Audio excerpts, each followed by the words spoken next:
I honestly believe that it is possible for many of us to reach financial freedom in this lifetime, but it does require us to be disciplined, to be consistent, and to be very intentional with the decisions we take towards our finances. And so on today's video, I want to share with you the way that you should be thinking or how you should be channeling your money in order for it to allow you to reach financial freedom. So without wasting any time, let us get into this video. Make sure that you grab yourself the notebook and a pen, and let us get to school.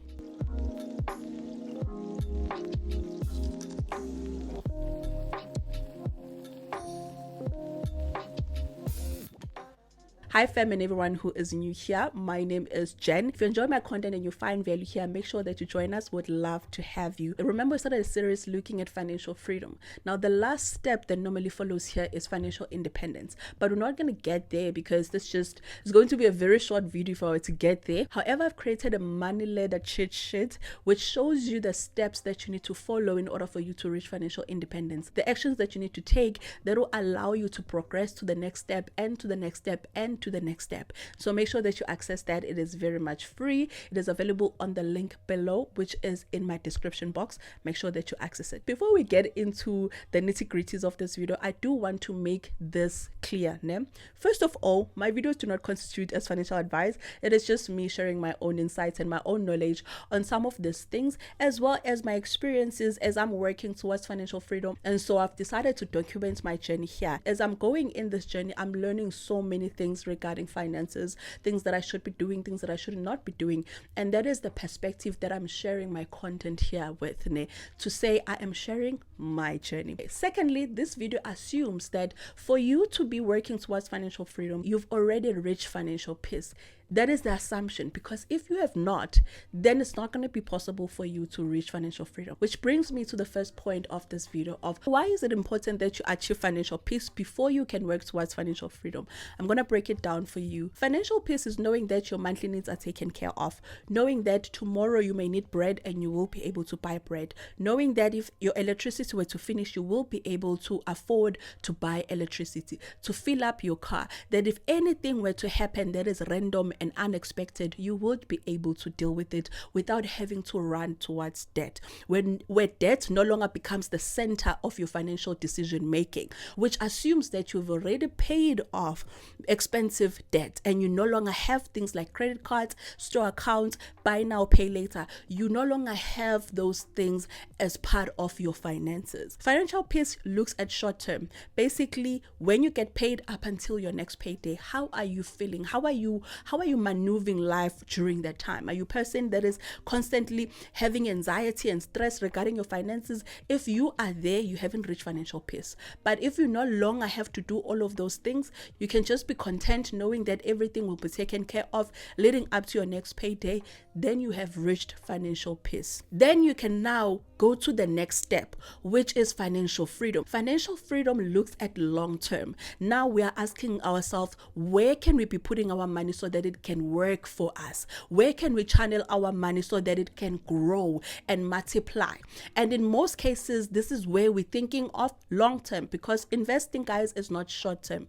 And here we're also thinking of this money that I'm putting away in these investments. I'm not going to need it in the next 5 months. I'm not going to need it in the next year, but maybe down the line, 5 years from now, I may need it. And by the time I wanted to have grown substantially. And so that is where you now allocate it towards investments. So that is when we start working towards financial freedom. But so long as we're still talking of savings and stokvels and solution funds and putting money away in savings in banks in 32-day fixed what 7-day what, and you know very well that right now your finances do not allow you to put money into long-term investments, then you are still in a phase of financial peace.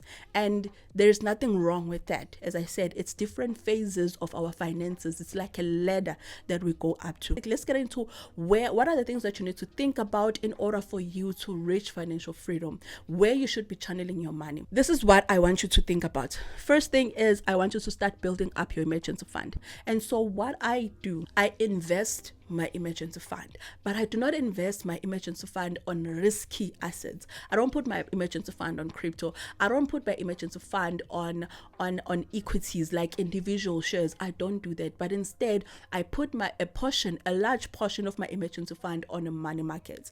That is one of the safest and low risk options that is available, but you're still getting some form of interest that is much better than what you would get at a bank. And also, when you are investing this, you are investing it on low risk, not high risk investments, because high risk investments are very volatile.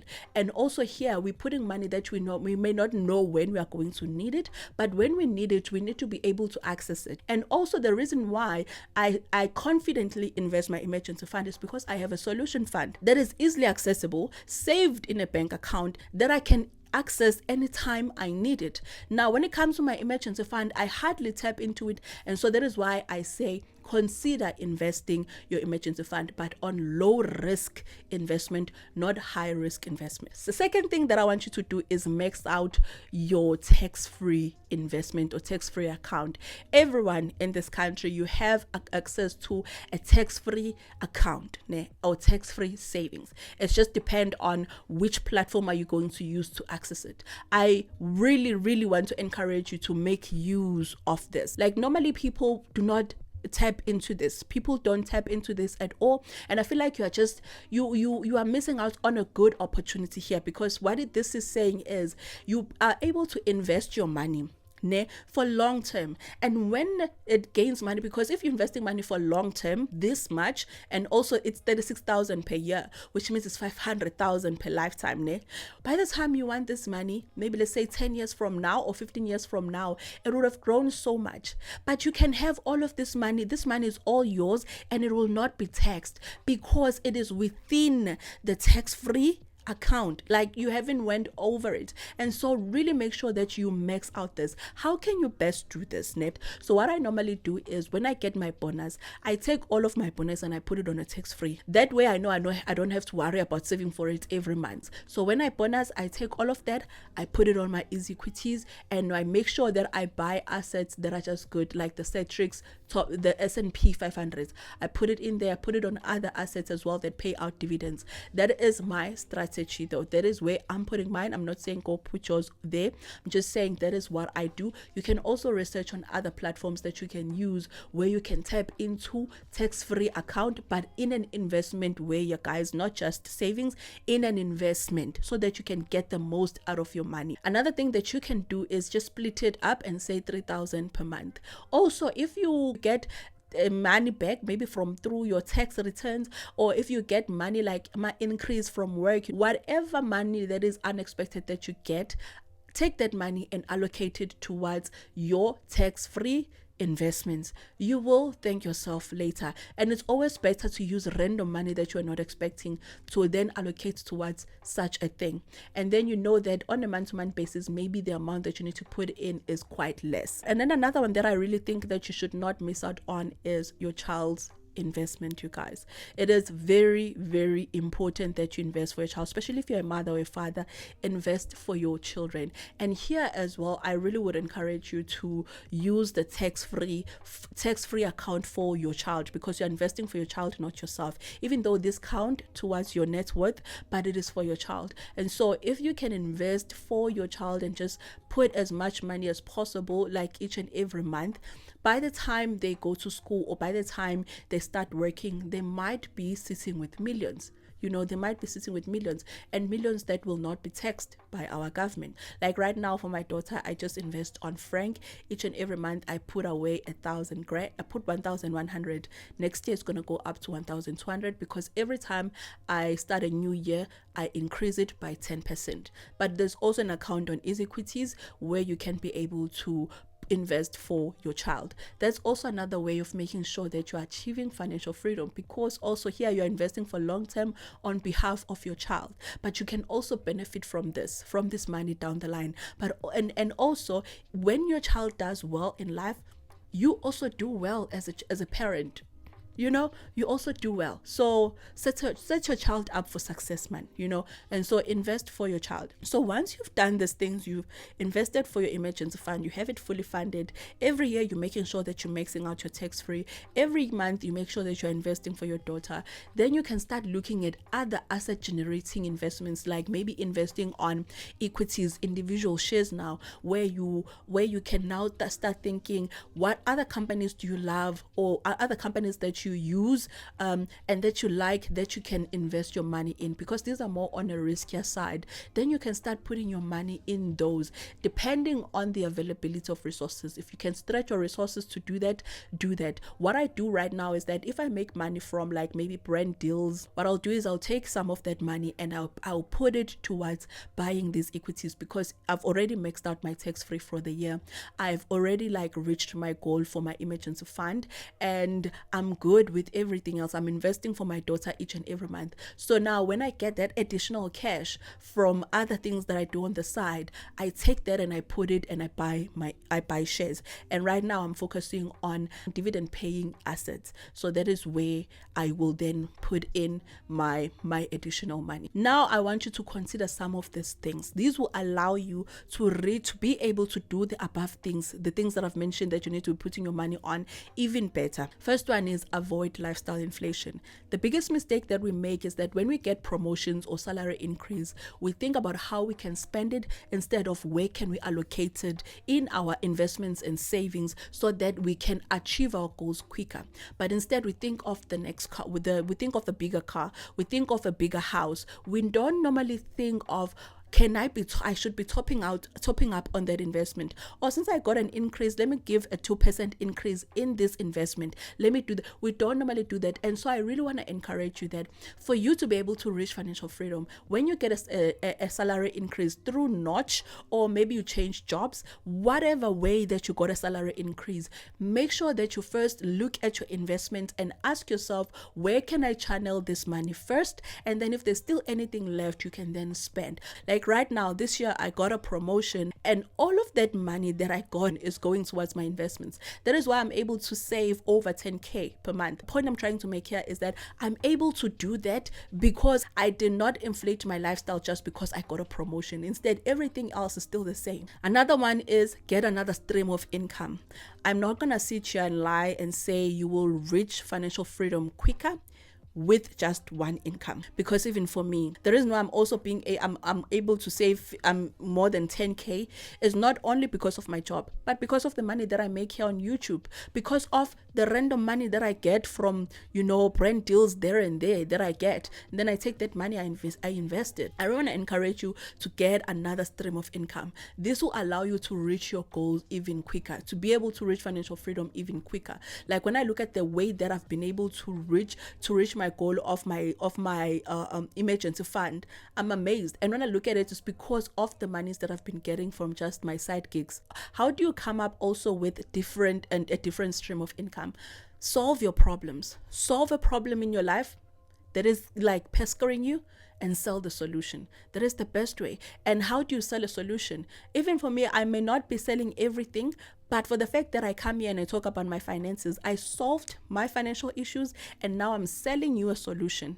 I'm selling you the information. Even though you may not pay me through monetary value, but with your time, you are paying me. By watching my videos, you are paying me. And thus YouTube then gives me a monetary value for the time you have spent watching my videos, watching the ads in this channel. And so it does not mean that you have to go out there and sell everything, even though I do have other products that I have on my website. But there is another form of selling where you do not have to go out and physically sell things. You can sell your ideas, sell your solution in a mode whereby people give you their time. So content creation is basically that. You're selling your solution and then people give you their time. And through that, you get paid. Solve a problem, sell a solution. Once you start thinking this way, when it comes to creating additional stream of income, you will realize that the opportunities are endless, because you can just look at your life and say, in the past 5 years, what are some of the challenges that I've overcome?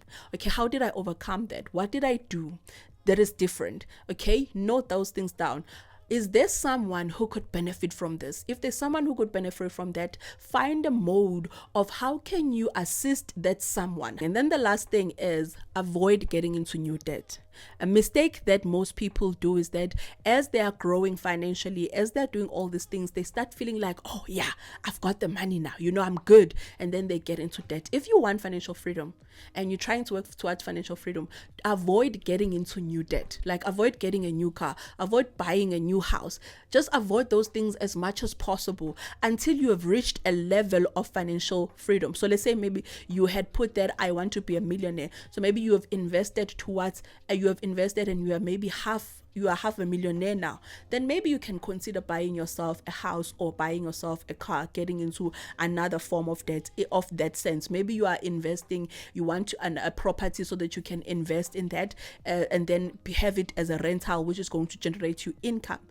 That is okay, but you can't be saying you're just starting now to work towards financial freedom and you can see, oh, I've got 10,000 that I'm able to invest now, and now you go into new debt. All of that money is going to go towards that debt. So avoid getting into new debt as much as possible because it's going to delay you even more. So we've reached the end of this video. I hope that you enjoyed it and I hope that you found it valuable. And as I said, I created a money ladder. This is basically something that I came up with as I was looking at the phases that I've gone through in life, in my finances, and also the things that I've gained and I've exposed myself when it comes to finances. And I've narrowed it down in such a tangible way. And you are going to enjoy this because it's going to show you what are the things that you need to do in order for you to reach financial independence. So make sure that you click the link in the description down below and access that money ladder cheat sheet. And I hope that you find it to be useful. With that being said, thank you so much for watching this video. Thank you so much for the love and support that you've been showing this channel. I truly appreciate it. I'll see you on the next one. Bye.